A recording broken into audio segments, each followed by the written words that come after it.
Hello guys, good morning. For today's video ay meron tayong cleanup challenge para sa ating pet na Borneo Sucker. By the way guys, nasa 2.5 or 3 inches ang haba ng ating pet. Ipapalinis ko sa kanya ang aking 60 cm tank.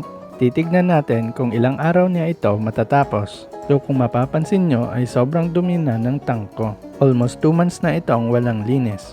Since tinatamad ako mag-scrape ng mga lumot-lumot, so ipapaubaya ko na lang sa aking pet.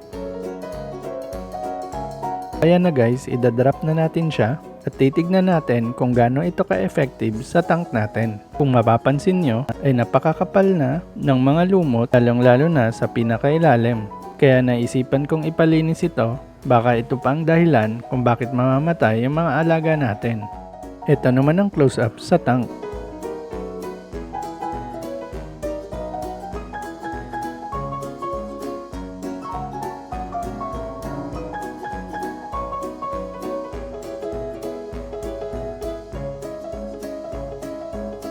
Day 1, at ito na nga ang resulta, bandang likuran siya nagsimulang maglinis.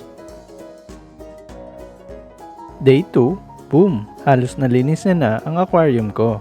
Though may mga tira-tira pa sa mga gilid, pero konti na lang. Yung naiwan niya na lang is bottom part.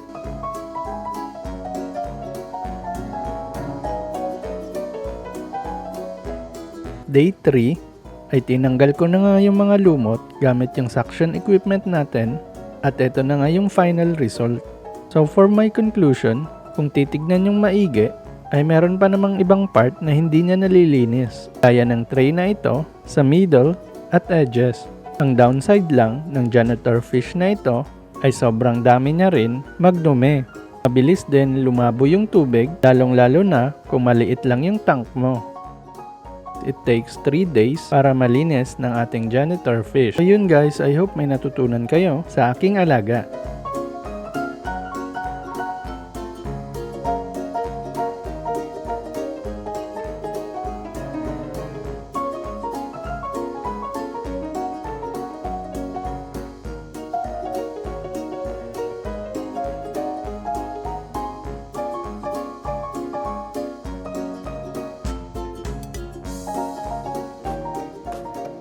Kung bago ka pa lang sa aking channel, ay huwag kalimutan i-like at subscribe. Salamat!